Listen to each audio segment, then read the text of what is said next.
for the motion to be debated. It was placed on the order paper to be debated in April. So from January to April, practically 3 months after, Mr. Speaker.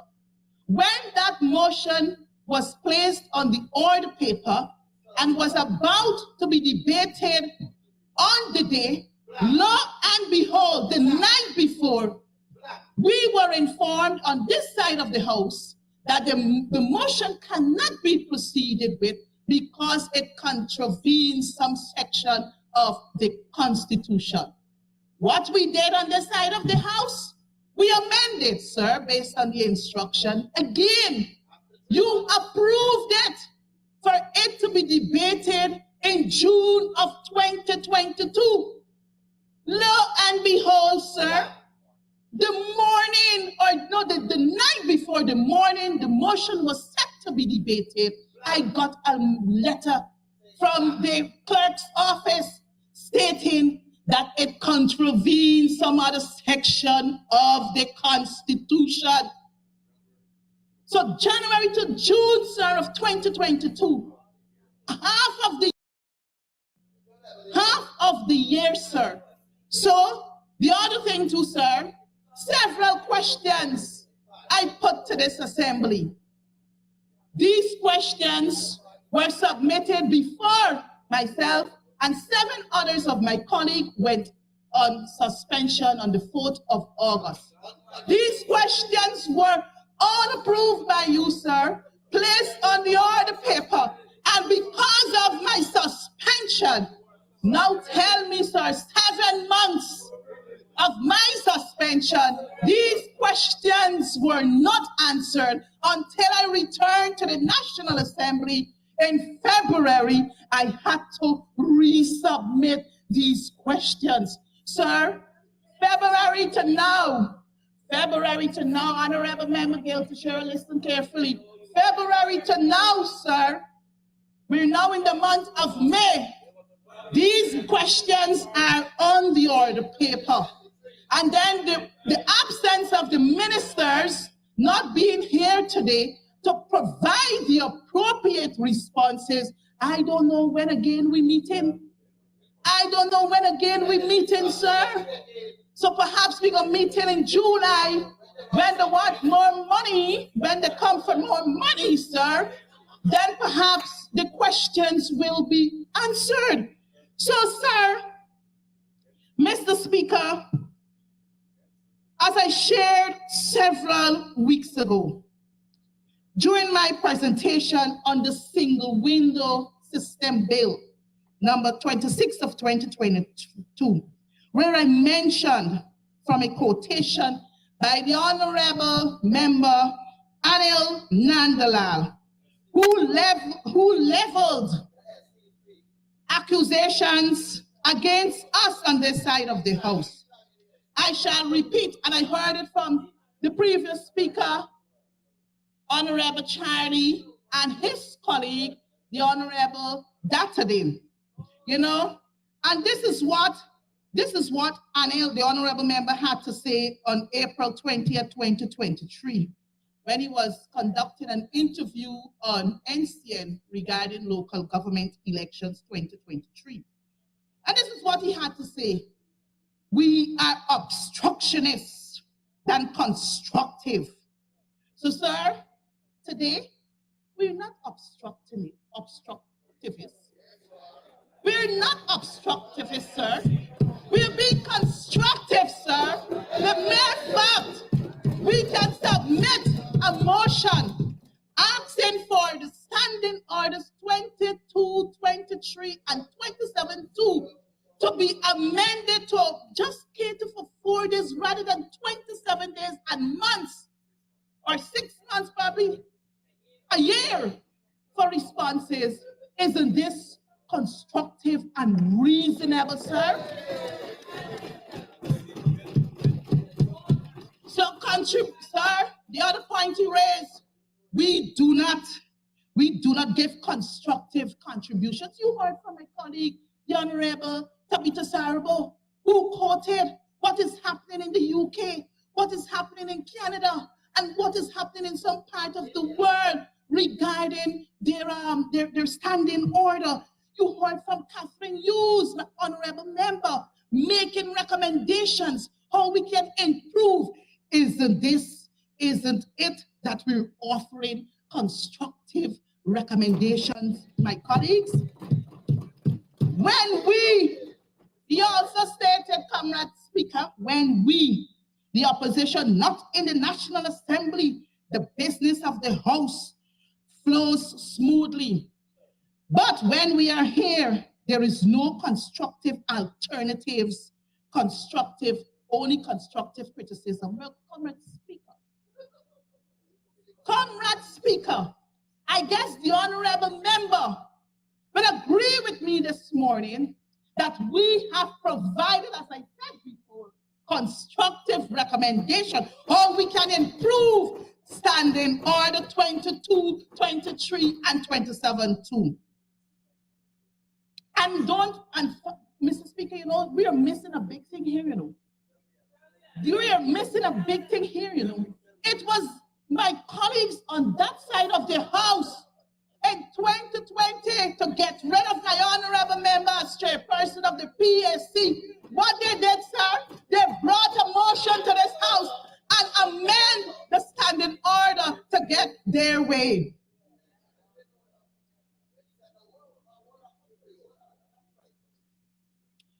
Mr. Speaker, the honorable member, Anil Nandalal, accused us of breaking mace.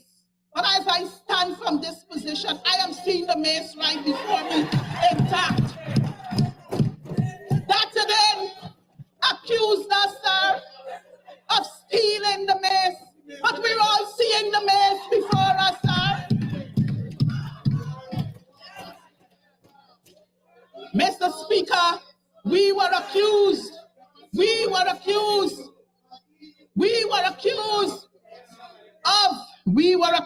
of assaulting parliamentary staff.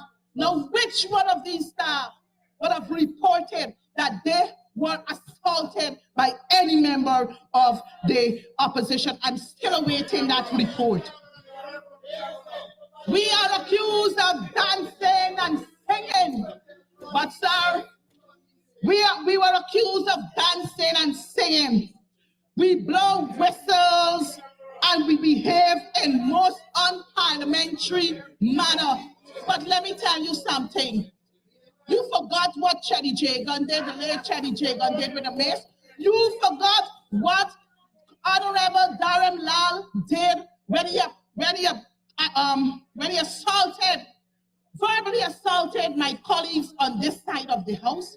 You forgot what my honorable friend, Christian brother in the faith, the Honorable Bishop Edgell did some years ago in the National Assembly. We forgot what Kwame McCoy, the honorable member, did in this National Assembly to my colleague Tabitha. So who behaves in an unparliamentary way, sir? Therefore, Mr. Speaker, today we on this side of the Assembly have demonstrated that we are constructive and have explicitly provided solutions and recommendations how the proposed amendments to Standing Orders 22, 23, and 27 can assist in strengthening parliamentary democracy, which will aid us as representatives of constituents and constituencies in providing adequate and timely feedback to the people of Guyana. As I prepare to conclude, Mr. Speaker, I would urge my colleagues on the opposite side of this Assembly to support this motion. I have heard two of the members so far. They have spoken that they have no intention of supporting this motion. All right, you're so concerned about the 4 days. But what you fail to do is to provide to the National Assembly an amendment is. And I guess we will all support it.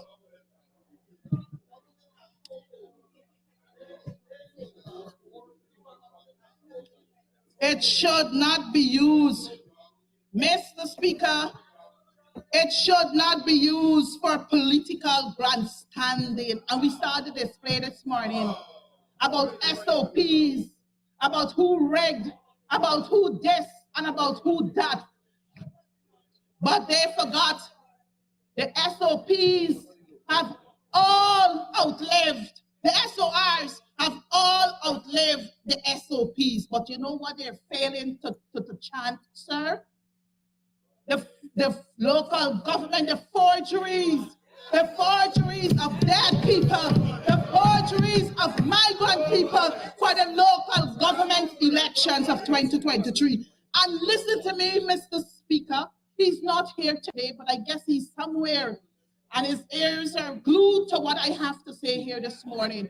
It was the Honorable Barra Jagdeo who went publicly to offer an apology to families who lost their loved one. So fraud is fraud.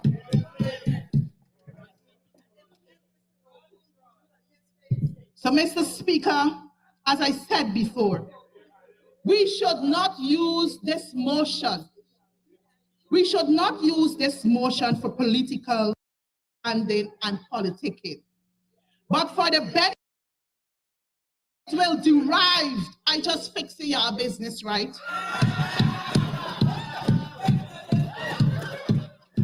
But for the benefits it will derive for all of us as legislators.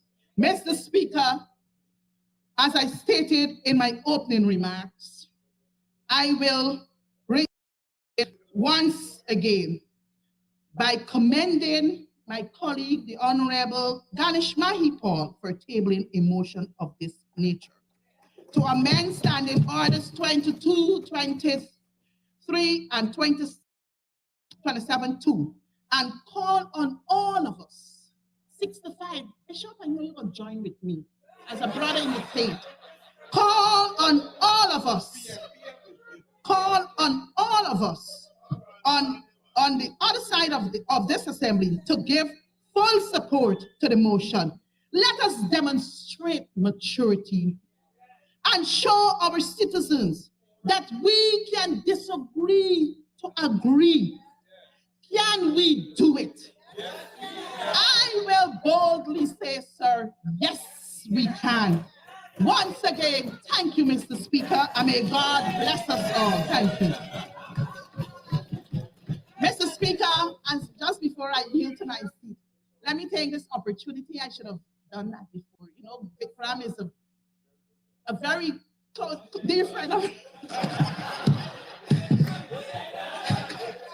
But I just want to take this opportunity in extending happy birthday to my colleague and brother, Vikram Bharat. May God continuous blessings be with you, and may you live to see many, many other birthdays. Thank you. Amen. Thank you very much, Honorable Member, Ms. Ferguson. You see how good your presentation is when I don't have to interrupt you? Excellent. And now for the Honorable Member, Mr. David Patterson. David? Thank you very much, Mr. Speaker. Sorry, put on back your mic. Thank you very much, Mr. Speaker. And let me start off by joining my colleagues in wishing the Minister, Vikram, happy birthday.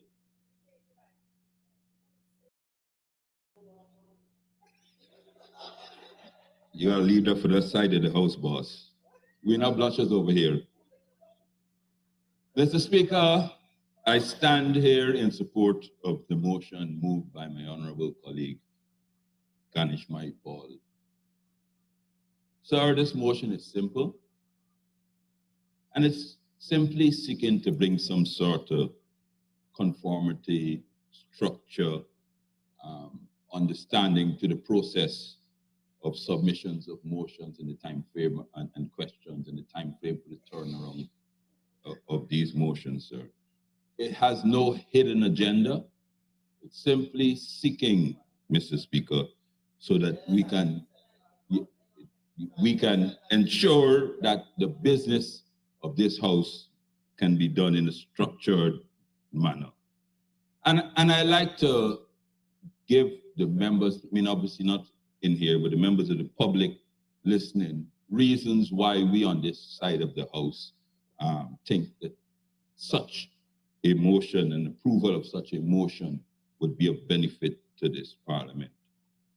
Mr. Speaker, in October of 2021, sir, I submitted a motion on the shore bases, the question of location of shore bases and those things like that. No, so a motion. I submitted, honorable member, not a question. I submitted a motion to be debated on October of 2021. Sir, the motion is, I mean, I know the honorable member, and I'm going to show, sir, I don't know, I was particularly singled out, I don't know, for whatever reasons. Sir, the motion took 80 days to be approved, and 81 to be debated. I asked every 2 weeks, and exactly as the honorable member said, you would ask the parliamentary staff, can I have the status of the motion? And they would very meekly and humbly reply, it's with the speaker. I forwarded it to the speaker for his response. You asked the speaker, and unfortunately, we have one of the busiest speakers in the Commonwealth. He's always traveling. So when you, so Thank you very much. It's a demanding job. yes, I mean, obviously, and you were enlightened that the speaker is a part-time job. So the extra time is spent traveling, promoting, of course, the Parliament of Guyana. Today, the speaker was traveling, and there was no response. When, so, of course not, we don't want to disturb the speaker's trip. I mean, we reach so infrequently, so nothing could disturb it. Sir, when the speaker was eventually approached, and I'm telling, I'm only using these as background for the public to understand why such a motion would be. When the speaker was approached, he said, sir, it's been 60 days. He says he had responded to the clerks, he responded to the parliament. Sorry, I'm here in front of you, sir. You could stop me anytime I misspoke anything that you say. And when he said, oh dear, it's now back with the parliament. The parliament said no. Eventually, sir, we found out the mistake was a human mistake. The speaker had responded to the clerk in an email, but forgot to press send. So it was in his draft folder. That's it, and the speaker said it was in his draft folder. 80 days on a very important matter. The day before the day, and this is what the public has to know, the day before it was debated the day before the budget. So Saturday, of course, we went here till 4 in the morning. The motion was defeated, and the next day was in the budget, and the government put in $43 billion for the project. And sir, I'm not assuming anything nefarious about it, but it's very strange, the coincidence of what happened, sir. So the motion is simply saying, let us have a timeline. So therefore, at the end of the expiration, the 4th day, 10th day, the 15th day, somebody could say to the speaker or to the clerk, you haven't responded. And they can check their draft folders and their emails and press send. That's all. So there are timelines, so therefore people can obviously be. So when the timelines come are hit, something happens. Sir, to leave it open-ended, sir, will suffer the fate in which I did, sir. But that's not the only one, sir. I submitted a motion, a question. Yes. A question, October 18th, 2022. on the Wales gas ashore. Of course, I shadowed the oil industry. It took 36 days for approval. This time, sir, it wasn't an issue of no one wants to press set. It was simply an issue of nothing. Absolutely nothing from the parliament, absolutely nothing from anyone. And sir, what the reason that we're doing here, the reason we're bringing this motion is we don't fall into these things. They belong to the timeline. Sir, we know you're a busy man. We know the parliament clerk, of course, they're full time. So therefore the time constraints here. Sir, insurance motions are submitted on insurance, sir. It took 36 days. 36 days, sir. And after it was surgically dissected several times, it made it onto the order paper. And of course, there's an issue. There's an issue between being published as a notice paper and debated. That's quite something. Sir, that is not acceptable for a country, sir, that is deemed to be the fastest growing economy in the world, where questions submitted on behalf of the people of Guyana and motions can take 3 months. And Ferguson spoke about 6 months. Sir, most times, and I'm not opposing it, most times when we query this, and of course I have finance, I send emails, I don't ring, so I like to back. Most times when we query this, the response has always been, it's with the speaker. You have to pick this up with the speaker. Sir, we're not accusing anyone. Sir, we know that there is a saying, but I know, sir, there's a saying that a bad workman blames his tools.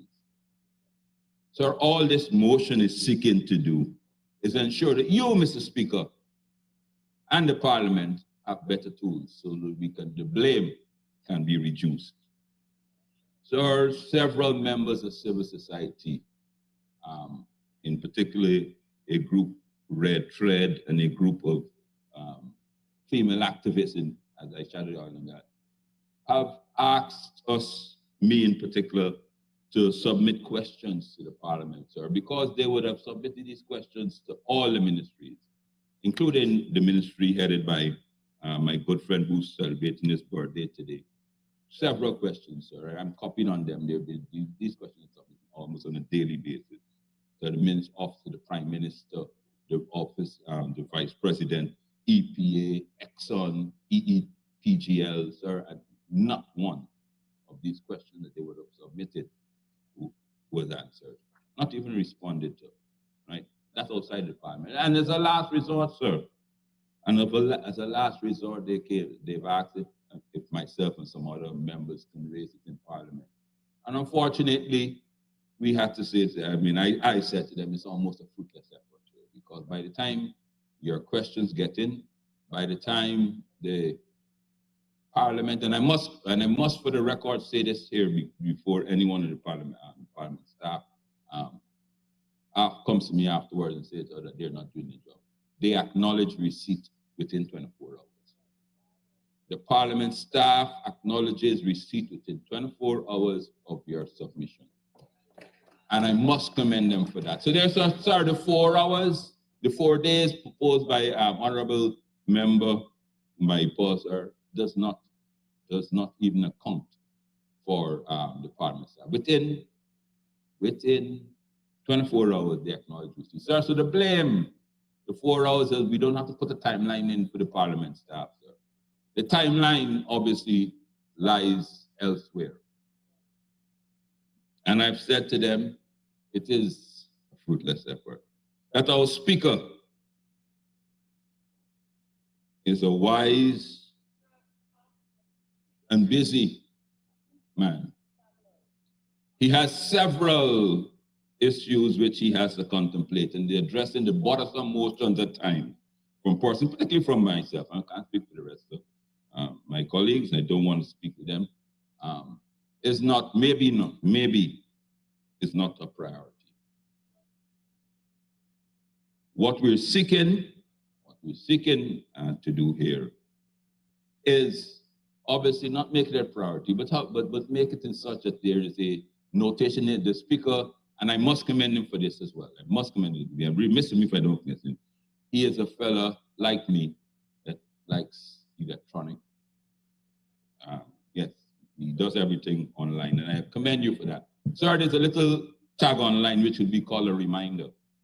Sir, so if we pass this motion and the Parliament staff gives you something today, automatically it sets a reminder in 4, 5, 6 days, so that you would know, pops up on your screen at the beginning of the day, wherever part of the world you are, that you are supposed to respond by. So and if there and the motion contemplates, sir, if you're too busy or the Parliament is too busy, we're engaged in budgetary debates or something like that, you can notify the mover of the motion or the submitter of the question that we are busy this moment, we require additional time. So the 4 days is just simply for you to acknowledge and respond. So if the proposed timelines is deemed restrictive, sir, and I said it wouldn't be restrictive for the Parliament staff because they respond within 24 hours. It would not. So if it is deemed restrictive for the other persons that have to look at it and approve, the government, sir, and with your suggestion, your guidance, like you've been always great at guiding them so far in this 12th Parliament, you've guided them along the absolutely correct path, always, and ensure that they stayed along this correct path. You can, with your suggestions, sir, you can always suggest an alternative. If 4 days is too short, too restrictive, like honorable member, that's it is set out, if it falls on Good Friday and those things like that. We don't count holidays, but never mind. We're contemplating 4 working days. You can, sir, suggest an alternative timeline. However, in doing nothing, sir, in us as a collective doing nothing, shows that we are not progressing. It shows that as a parliament, we're not even, sir, you, one of the initiatives I know that you have been championing is the e-parliament, and I endorse that. But what is the use of e-parliament without structure and timelines? So the objective of e-parliament obviously become more efficient. The more efficient requires timelines and milestones and guidelines. And so this, your support and maybe your nudging of the government side support for motion like this, sir, probably is the first cog in the wheel to us achieving your e-parliament ambitions. So I urge the members on the other side of the house not to simply look at this as a motion that has any other hidden agenda. It's simply bringing some structure and timeline to the process. So with those few words, I like to endorse the motion, and I trust when the next speaker gets up on the opposition side, she will propose an alternative date if the 4 days are too restrictive, and we can all unanimously agree. I thank you. Thank you very much, Honorable Member. Honorable Members, I will continue to the completion of this motion, then we'll take a break. Honorable Member, Mr. Ramjitan. Thank you very much, Mr. Speaker. And happy birthday, Barack. I want to just read a note on the standing orders, the most recent edition which I have, which indicates that standing orders are not written stone. They're subject to review.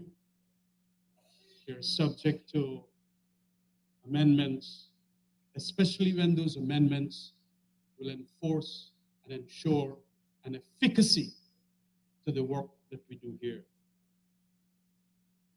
And the standing orders of the National Assembly, and I'm reading, were amended in 2011 by the Special Select Committee in the report of the draft standing orders. Members worked assiduously in conducting meetings over a 4-year period, where they carefully considered making deletions, insertions, and also ensuring that the language is gender neutral. On 25th of July 2011, the report of the draft standing orders was adopted by the National Assembly. Further amendments were made thereafter, July and December 2012, to these standing orders. Mr. Speaker, on matters of questions put to ministers and motions by the opposition, you are the gatekeeper. That is an important point in every Westminster type democracy. You are the gatekeeper as to whether the question is qualified to be put on the table, and of course, when a motion is to be put. And what we have is that an open-ended sort of arrangement was granted drafting in 2011 because we were informed, and I recall this because I was a member of the standing committee, that there is a convention that speakers are going to ensure that questions and motions from the opposition are heard as expeditiously as possible, and if they do not qualify, that disqualification will come very early. Because, indeed, rules in this honorable, noble assembly are generally sometimes best made and left unwritten. It is necessarily so because not only of historical reasons in which we took our methods from, which has by practices and procedures and so on that are largely unwritten, written in a book by Erskine May. And so it is in that context then whereby being the gatekeeper and having a convention that you will deal with matters expeditiously, it was left open-ended as it is in the standing orders 22, 23, and 27. What we have seen, and that is just like the law, whenever you see certain things occurring in the law or any other institution that requires timeliness in decision-making or time dealing with an issue, you then can come and change or amend or insert a new amendment. And what Mr. Mahipal is doing here is simply the fact that it, as Mr. David Patterson just mentioned, a matter took 8 days to be determined, and we all know you're a very busy man. I know that you're a very busy man. It is important that we now ensure for future parliaments that a time period be granted, not necessarily for the answering of the question, Mr. Speaker. This is for you to make a determination whether the question and motion is qualified or not. And if it is so qualified, that you place it on the order paper. 4 days. So once indeed it is known that the clerk has received the question or motion, within a 4-day period thereafter, it should be then, and it is sent to you, and we know that conventionally the clerk operates pretty efficaciously. He would send it to you within probably hours or a day. You then must ensure that you make the determination that this matter should be then ruled on as to whether it's qualified or not. And if so qualified, that it be put on the table. Timelines in view of our little history in this 12th Parliament are needed.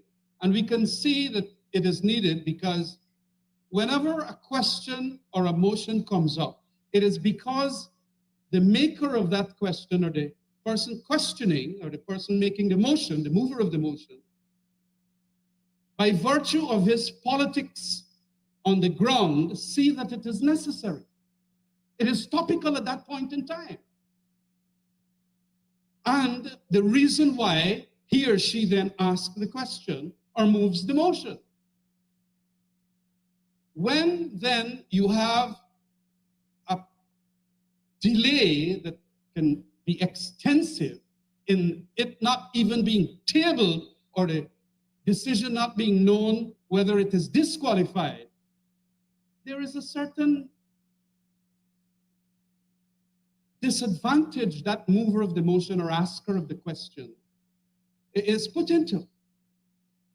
And especially now, since we are a representative democracy, the people who might have urged the question or motion are then not in a position, but until some 80 days after, to make the point, to know that indeed it was disqualified.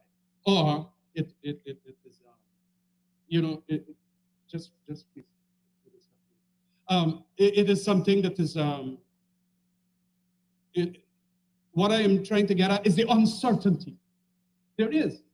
You would know this, Mr. Speaker, because indeed you were a parliamentarian too that wanted questions to be answered by ministers. I was there with you. You had moved motions too. And as far as I can recall, those were done expeditiously. In view of the fact that it is not being done expeditiously, and we are not in any way denigrating you as a speaker. We are simply saying that in accordance with the evolution of our parliament development, that it is necessary now that we put in a deadline period. And deadline periods are necessary. I remember when being in the parliament in 2009, our constituents, and even at that time the government's constituents, had indicated that judges are taking a long time to write their decisions. They hear the trial, they take all the evidence, and then nothing happens for long periods of time. And, we then went to Parliament in 2009 and passed the time limit, can't recall the correct name, Time Limit for Judicial Decisions Act 2009. Yes, Judicial Time Limits for Judicial Decisions Act, I think it was, 2009. And we indicated that once the trial is completed in the High Court, within 160 days, I think it was, there must be a decision. At the Court of Appeal level, we indicated that it must be, I think, 30 days after arguments are heard that you must do that. Why? Because we wanted expeditiousness about our decision making. And the expeditiousness is a fundamental pillar because decisions affect people's lives. In the case of the High Court and the Court of Appeal, it affects the parties. It affects precedents because we want them as early as possible. In this case, we want to know the answers to questions as early as possible. So the people that got the answer must know that the thing is laid on the table there. We should, yeah.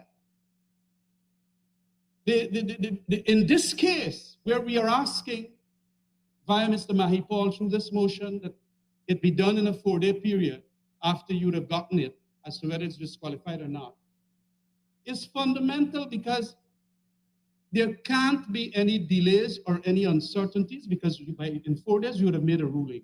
If indeed it is disqualified, it is disqualified.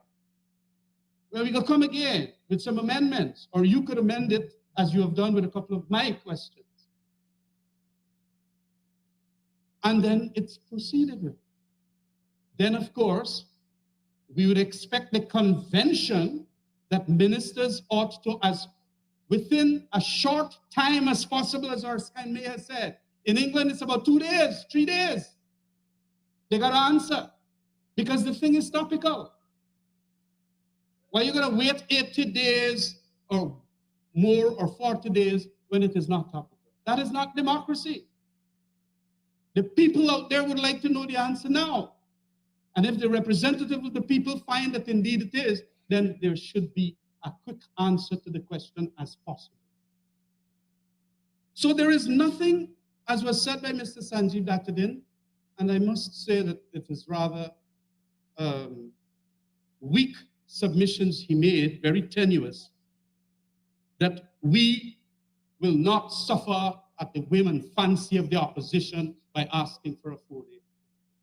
The entire tenor and intent of this has been missed by him completely. And the whole point of it is that indicating that we are doing damage to democracy. If it is anything, just like the conventions in England and other Commonwealth countries that indicate that, yes, a speaker will do it in a very quick time, make the decision, and thereafter the minister will be allowed a quick time to answer, or the motion will be given time in Parliament to be debated, like this one. It is all for the strengthening of democracy. And that extraordinarily robust period that we had during the 2002 period, with all those basic needs for parliamentary, the 2 Englishmen that came, you know that the period, sir. This is what we did when we drafted and strengthened the standing orders. It was clearly to strengthen scrutiny. Scrutiny for our people. When opposition members ask questions, it is done so entirely to scrutinize government. And a government that wants scrutiny must understand that it enhances the democracy and accountability and the transparency. And so I cannot understand when he indicated that we are not going to suffer at the whim and fancy of the opposition when they ask for 4 days. And very untypical, a very good lawyer, he gives the impression as if the holidays must count enough. Come on, I didn't understand that because he knows holidays don't count. But whatever it is, Mr. Speaker, this is but something that will assist us in knowing answers, getting information. And you know why too? Because we got a commissioner of insurance. And it is a notorious fact that indeed we don't get answers from the commissioner of information. I said insurance. Commissioner of that appeal, no? But it is important. And we don't get. I have asked personally questions for answers by my good friend, Mr. Ben, because I speak here also for public security. Scrutiny. Yeah, well, I can ask. Or I am also a member that could ask any question. Any member could ask any question. And the other aspect of the matter that I want to bring is scrutiny is so important that we then also had created in that 2002 period something called the Public Security Sector Reform Committee, Public Security Parliamentary Committee, whereby questions could be asked, and if they feel that the answers are sensitive, we ought to get them in that committee. That committee has not been set up. So it seems like we don't want scrutiny. 3 years now, we name the people from the opposition and the government who will sit in that committee, and no meeting thereafter has been. Why this escape from transparency and scrutiny and questioning and cross-examination and all of that? And why after the convention says when I'm going through Erskine May, generally when you have these committees formed, parliamentary committees, within a reasonable time, because they give you a little space, they must become operational. They must become operational. What do we have here in relation to a parliamentary scrutiny committee? Nothing. We can't even ask Mr. May Thomas anything about all that has happened recently. But you know what? When we were in government, they called Mr. Silal Prasad. But, honorable member, persons who are not in the House to represent themselves, you shouldn't name them. So there are two names. Yeah.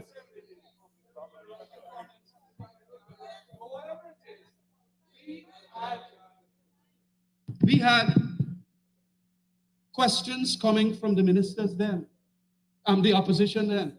Mr. Harry Gill, Madam Gil Teixeira.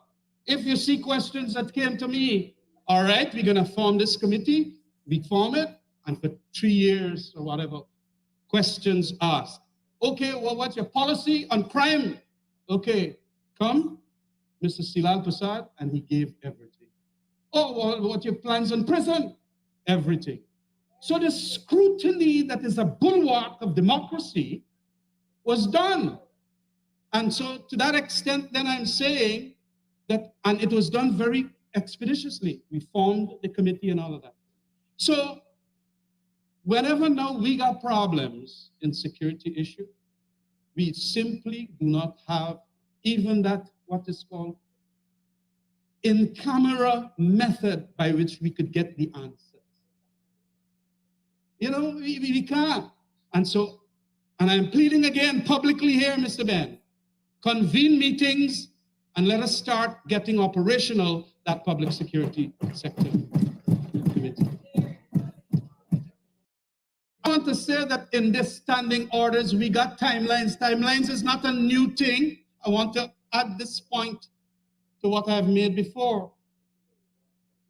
I have gone through the standing orders hundreds of times, and I can recall that there's a 1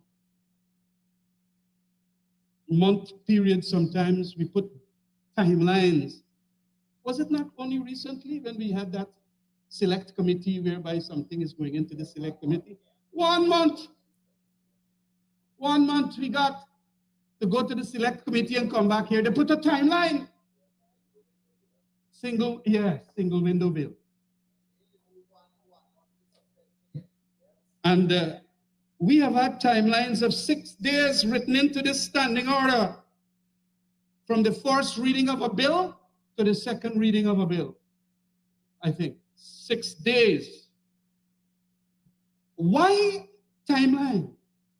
It is because efficacy, effectiveness, and the fact that timeliness, it is very, very important.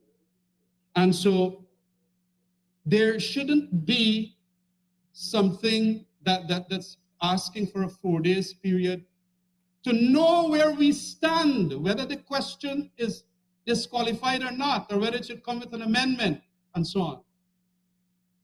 What is wrong about a timeline being put when the conventions in Erskine may say it must be at a most short or reasonable time, to the extent of, in that country, ministers are asked off the bat sometime questions, 2-3 days,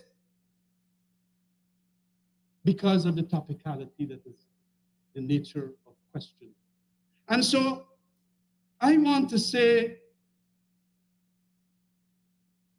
that, Mr. Speaker, we shouldn't have a government that is aiding and abetting delays to answers of questions or to motions. If this government practices what it preaches, we're going to get support for this motion. Because they have done it with judges, they have done it here with putting timelines and all of that. And so we must have indeed support for this motion for the reasons that I have just mentioned. Thank you very much, Mr. Speaker. Thank you very much, Honorable Member. And now for the Honorable Minister of Parliamentary Affairs and Governance, the Honorable Member, Ms. Gilshay. Thank you, Mr. Speaker. Today is Private Members' Day, and if this is what the private members can come up with, then I think it's a sad reflection of the parliamentary opposition.